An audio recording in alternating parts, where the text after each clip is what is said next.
Hello and welcome back to Magic and the Noise. Today we're going to be talking about a second level of the error correction protocol that David has been developing. Hello, David. Hi, Sasha. Yes, that's correct. I wanted to talk today about a second error correction protocol that I have been developing.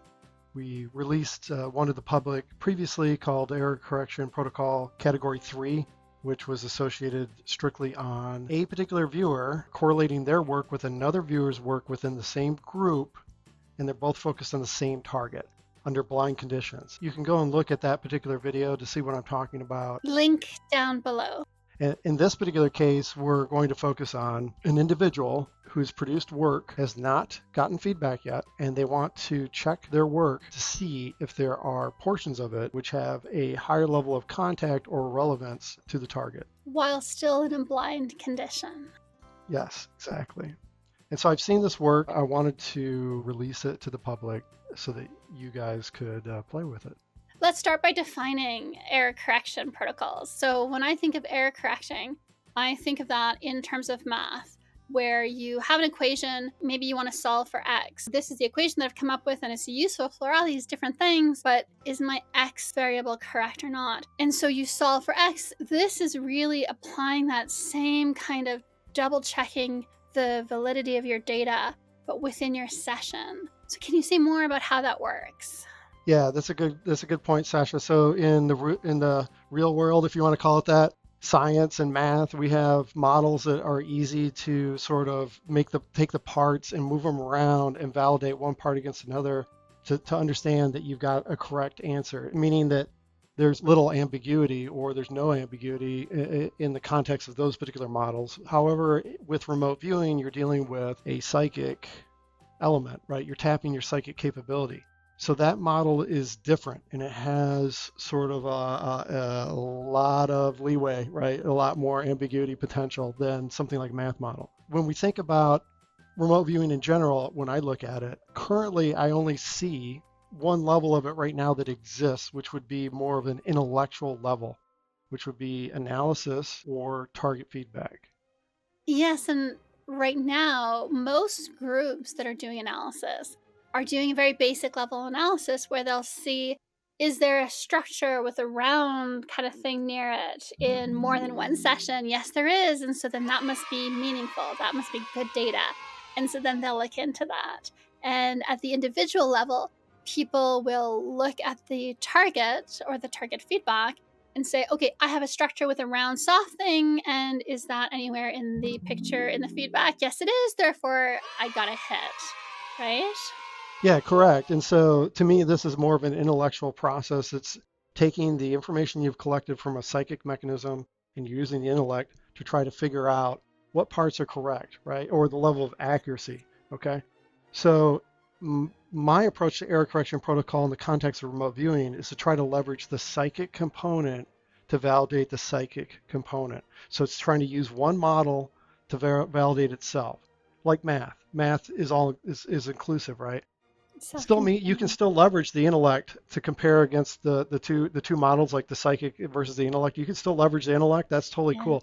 This is just trying to give you another mechanism where if you were to get the same result in both categories, like blindly, the psychic part identifies this piece as being correct, and then the intellectual part, which has no clue that this has been done, identifies the same part as being correct.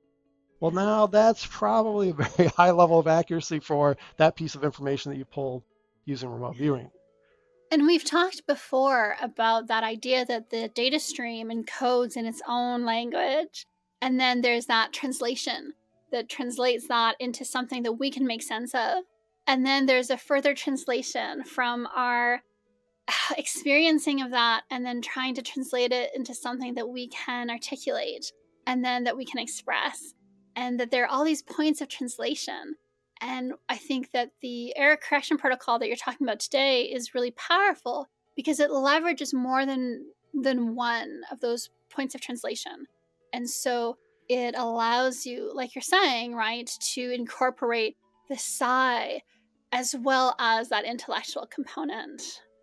Yes, correct. And with the first one that I put out, where I had in a group setting one viewer correlate their work against another viewer and under blind conditions, that viewer is leveraging their psychic capability.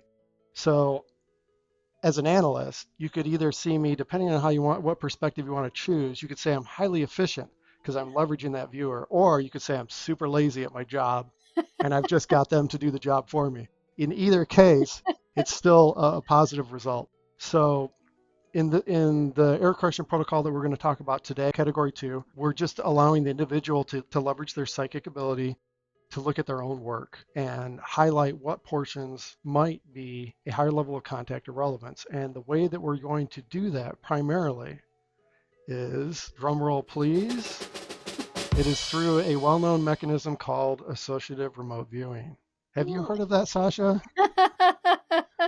Well, for newbies here, ARV, associative remote viewing, is when usually you can do this for a binary outcome. So if you have two choices, will this car win the race or will this one? You assign an image to both outcomes and then you remote view which image is the one associated with the actual outcome that's going to happen. You can do it with more than binary. It can be something that has 10 options or outcomes. More traditionally, people use it for things like horse races and sports betting. So yes, typically ARV today is used with finances, typically sporting events, things of that nature, right? Which I find interesting because if you had a granted wish, one would be you'll be highly successful at finances or you'll be extremely wise. Your wisdom will increase dramatically or your finances will increase dramatically. Most people would choose finances. And I get that, right? I totally get it. This is one of the things that I thought was a little odd that nobody's figured this out before. If they have, I'm just not aware of it. But I'm going to leverage ARV to increase your psychic capability, your wisdom associated with a given session. There's so many people who have trained themselves in ARV and who have reached high level of competence. So this should be extremely relevant to them when they want to go back to doing full remote viewing sessions. So do you want to walk us through the process? Yeah, so you want to look at your session work and you are going to have some of it that will be noise and some of it that will be good data, and you will have no clue which is which. Yes. So what you're going to do, in my opinion, the best way to approach this is to look at dissimilar information spread across the entire session. So you don't want to necessarily get locked on a particular narrative. Yes, I've seen that where, if you have a session and it's all landscapes and maybe bodies of water, and so then you kind of start thinking, "Oh, Yeah. I know what I'm describing," and you just kind of go with it. Then maybe suddenly you get a technological device and it's not clear how that fits in. And you can be tempted to say, well, that's probably just noise because I'm clearly on this theme of landscape. And maybe that landscape is peripheral data. Maybe it's more captivating to you, but less relevant to the tasker who actually wants to know about the technological device, right? Is it something like that? Yeah, correct. So you for different reasons based on skill or exactly what you said, it could be that it's actually real data. You picked up a real thread, but it's actually not interesting to the tasker, right?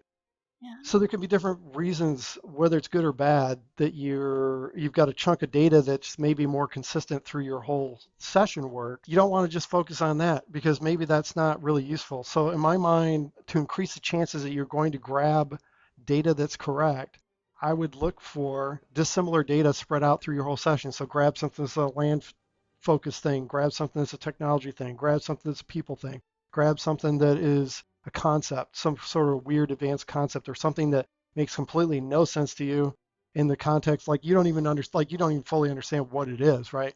Yes. Grab all of those, as many as you can, basically, that you have enough time, assuming you have enough time to do this particular process. So that's how you would set up, you would identify chunks of data first. So once you have data that you've identified, you're going to circle the data. You're going to draw a line from that circle up to a blank area of your paper. Now, make a copy of that page of your paper that you're going to use, right? And that's the copy that you're going to be working on. Circle, line, and then you're going to assign a random target ID number. You're going to take two envelopes. You can put the number on both, this random number. Then you can put two different answers. One is, and this could be, again, these are all concepts that people need to play with because there's a lot of variability here that could produce some really interesting results, right? I've thought about a lot of stuff about how this could be leveraged. we don't have the time in this video to deep dive every little piece, right? So I'm going to give you just the high level ideas. You could put on one envelope high to mid target contact, and on the other envelope, you could put low to no target contact. So that would just be isolated to the target contact.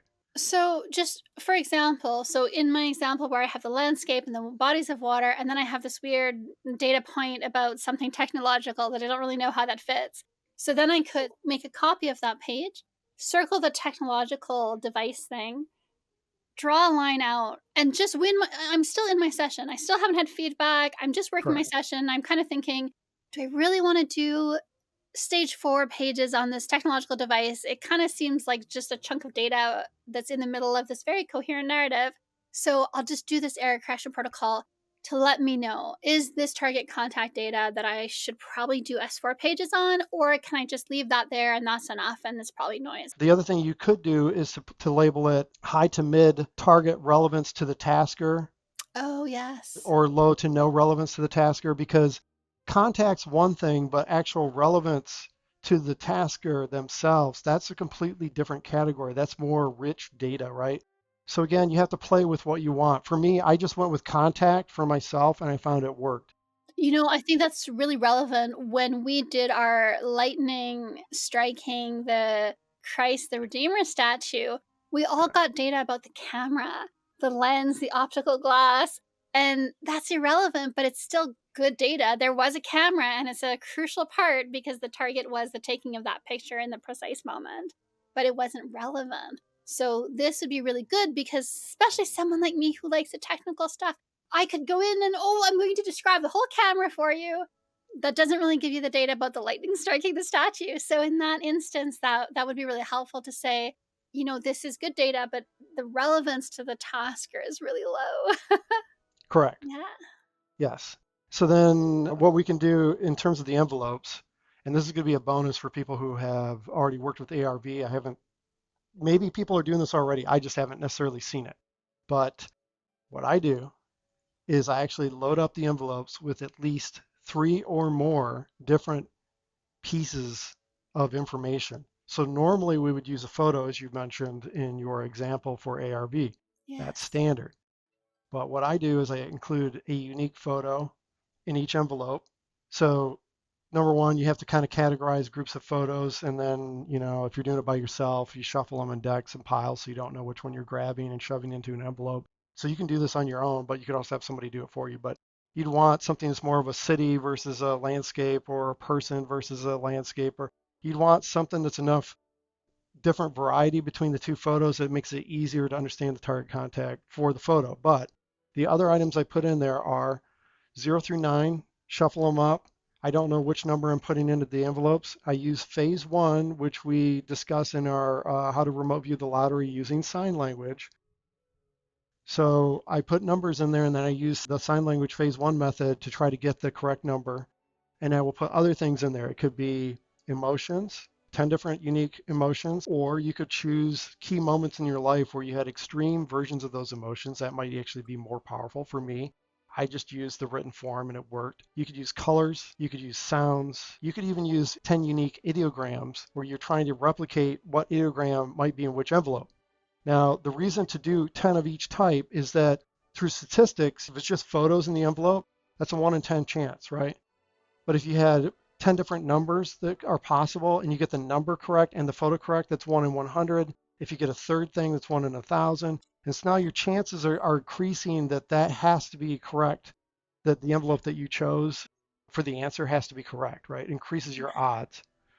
That's extremely powerful because essentially what you're doing is you're leveraging your own channels for data acquisition. So for me, let's say it would be taste. So I would Yeah, include the image, the number, because I seem yeah. to have a facility with numbers, but then I would put a taste in, a flavor, mint, vinegar, saltiness, things like this. And I know at least 2 remote viewers who seem to have their primary um, data channel as being auditory. So yeah, the idea of putting in a sound or a song name that's really familiar to them. I think these are really easy ways to stack the data so that you have that higher level of certainty that, yeah, I'm describing envelope A, and envelope A is high target relevance or high target contact. So now I know, yeah, okay, I'm going to go and I'm going to take my technological device and I'm going to do S4 pages on it and I'm going to kind of probe it deeper and I'm going to try to collect more data about it because now I know through this error correction protocol that this is an important aspect of the target. That's exceptionally powerful. Yes, for me, it has been. I've found it to be useful for myself in my own work. And the other thing that's important to kind of express here to people, because I've got a range of different people I'm talking to, some who are new people to remote viewing, some who are more experts, but this has to be a very fast process. So it's like I wouldn't spend more than 60 seconds on determination for Yes. me personally. So in the past, when I would do ARV on just strictly photos, when I was more of a beginner, I would spend like 45 minutes trying to collect all the possible data. So it's very clear to me which photo was correct, right? No, that's a waste of time. So for this particular approach to work, it has to be relatively fast. So I'm at enough of a skill level with visuals that I can close my eyes and pull enough detail through a visual that I can tell which of the two photos it should be against, right? And if there's ambiguity in that, then I'd better pick it up with the numbers or the emotions or something like that, right? This is something that's very important for those who are trying to replicate this to understand is that this needs to be quick because if you're going to do 6 to 10 different portions of your session work, you don't want to waste 3 hours trying to do that. That's ridiculous, right? So it's not productive. But if you find some that are potentially high value, then you can dig into those and produce as much session work as you want. And I would like to say here, this is incredibly powerful for error correction within your session prior to feedback. But there's nothing stopping people from using this for traditional ARV. You know, we have this idea that ARV means you're picking between two images and that's how it is, and therefore that's how it must be. It mustn't. It doesn't have to be that way. We could be using this stacked method that you've developed for regular outcomes. You could have image, number, color, emotion, taste, sound, ideogram, like you said. You could use any number of these, mix them together just to increase your certainty. And that would decrease displacement. Displacement is a huge problem in ARV where you end up either describing elements of both images or you end up describing the wrong image because there's something about that particular image that's more intriguing to you. And I think that's the power in your method is that it gets around that. Because even if there's a star in one of the images and I'm going to draw that image regardless of whether it's right or wrong, at least then if there's the number and there's a flavor or there's an ideogram or a song, it's error correcting within that ARV thing. It's a self-contained error correction and just to increase your confidence in your results. I think it's extremely powerful. Each individual can contemplate this on their own because maybe for them, they have a stronger sense of connection with taste and sound and ideograms and they just ignore the photos, right? So each person will have to play around with this to see what works for them. But I've tried to give enough of a concept so there's enough breadth in this that it will be leverageable by the majority of people. Now, the other thing that I wanted to bring up real quick is the concept of some people, I'm sure, will look at this method and say like, well, it's kind of being front loaded, therefore this is worthless, you can't do it, da da da da da. Yeah, I understand that. There's a concern with that, right? So, because again, I've been a very beginning viewer. I understand what it's like being it's very different being a beginning viewer to being a more advanced viewer. I understand the full range, right? As a beginning viewer trying to use this particular method, it may be more of a challenge because your mind, once you've isolated portions of your data, you're stuck on the idea that whatever it is your data is saying has got to be correct. And now you're just going to use more of your intellect or your imagination to just expand on that. And that's not going to be useful. What you have to do is to actually be able to just go into the signal associated with that set of data and expand on it strictly from a signal perspective. Now, in ECP1, which I will release at some point, where you actually see the data change in real time. It's error correction in real time during your session. I've seen it work. It's pretty cool. But the thing about that it has taught me is that I can initially have one concept, image, whatever it is, and it's not quite right. But if you just took it at that level, can be convinced that's a car or whatever, right? And Yes. then you see it, if you allow the signal to correct it for you, you'll see that it transforms into something else that's actually accurate.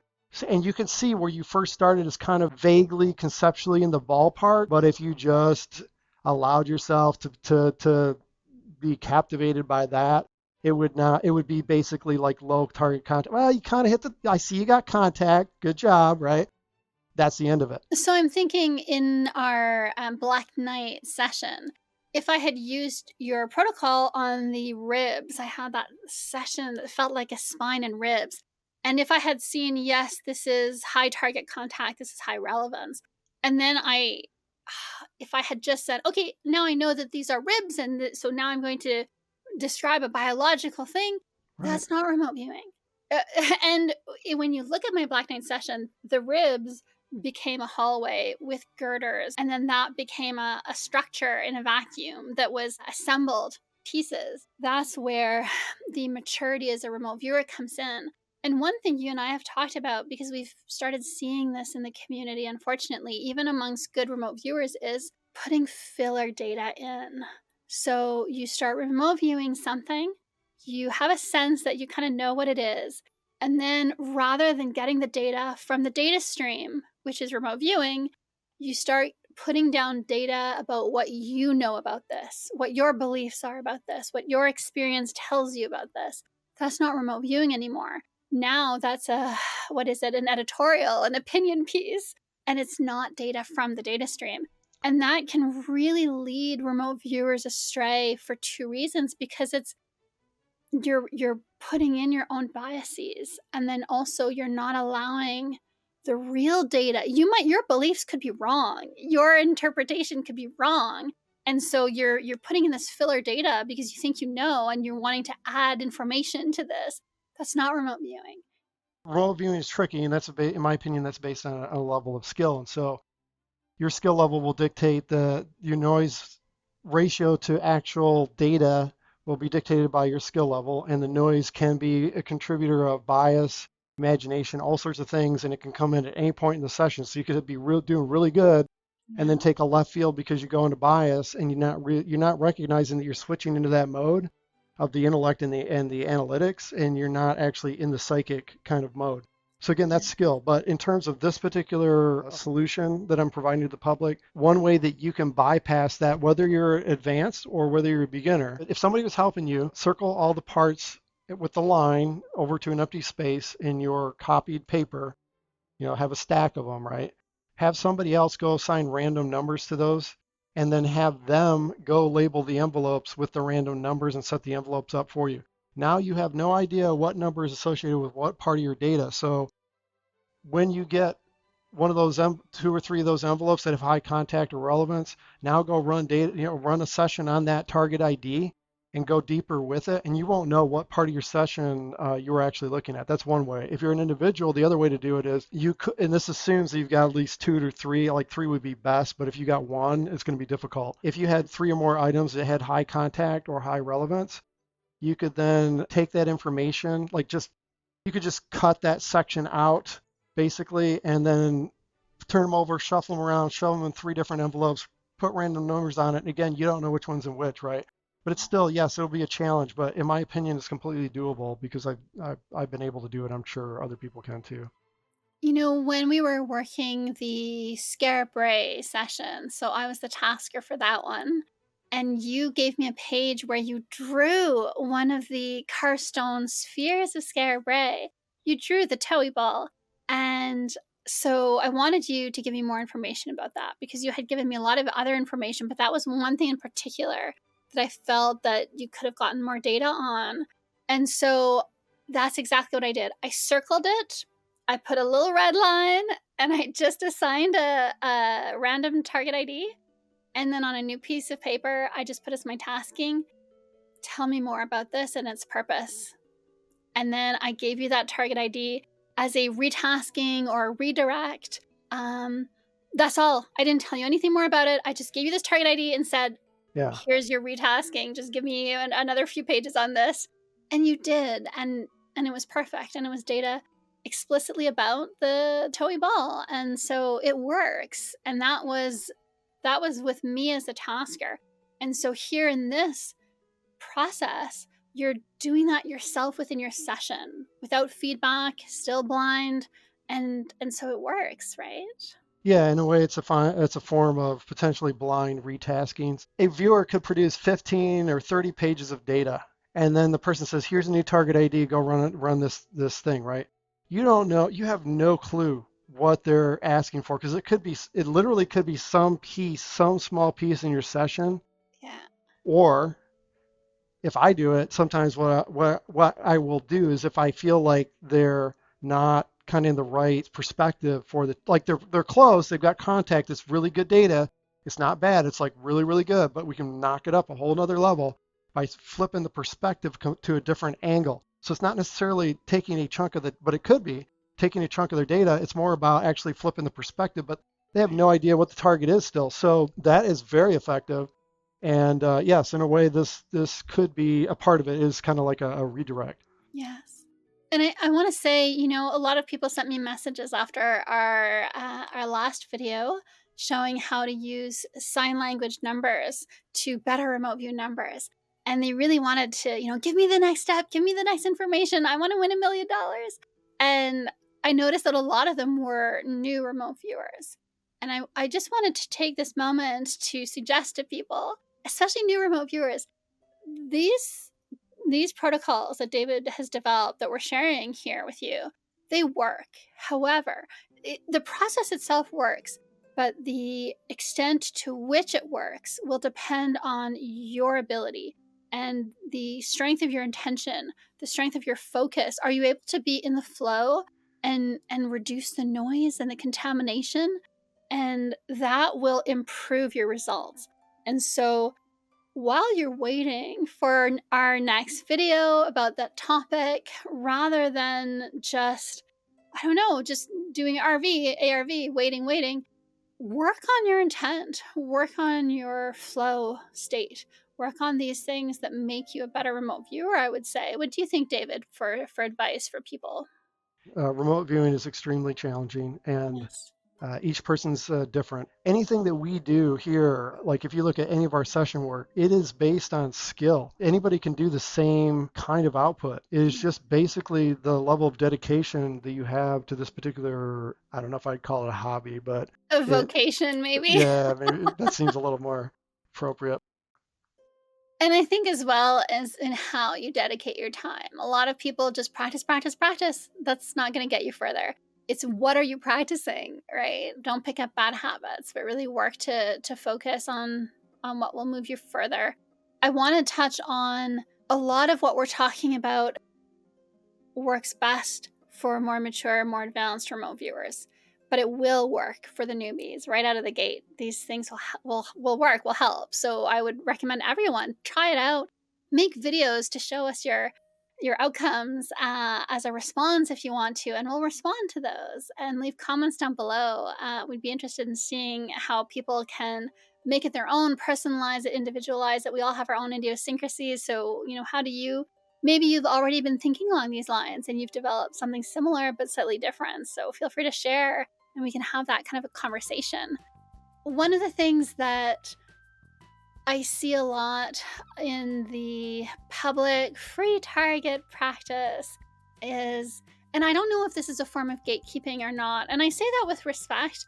I'm not really sure, but I have noticed that a lot of the targets that are out there for us to practice on are terrible. They are boring, they're two dimensional, and I don't mean that in terms of a two dimensional image, but I mean, the Leaning Tower of Pisa, describe it. Okay, so you describe a structure and it's leaning and it's Italian, and then that's it.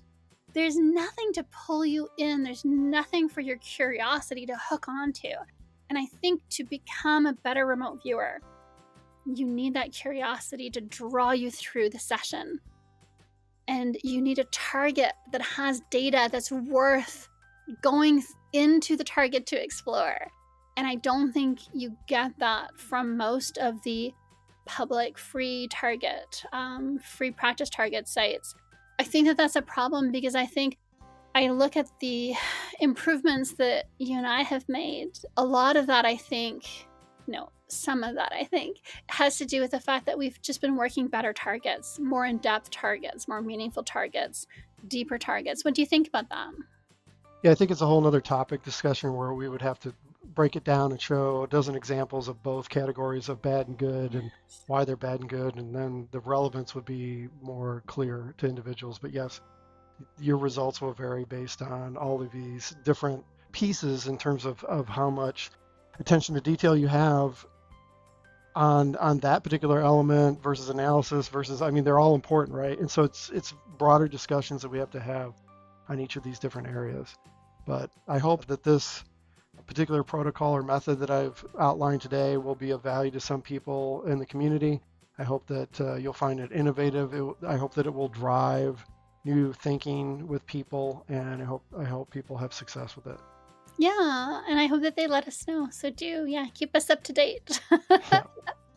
And we are working on a lot more videos. We're going to try to get them out for December, for Christmas week, maybe. We'll try to get some content out for you, both on the YouTube, which is more of our remote viewing work, and here on our Patreon, where we'll have interviews that we're really excited to share with you. And so keep an eye out for that. Thank you so much. Bye. Good night.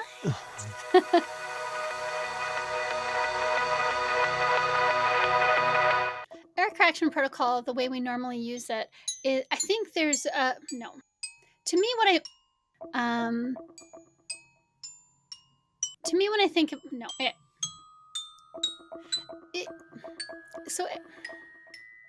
Wow. That really was the idea of, before you get feedback for the analyst, you see, now I lost it. Wow.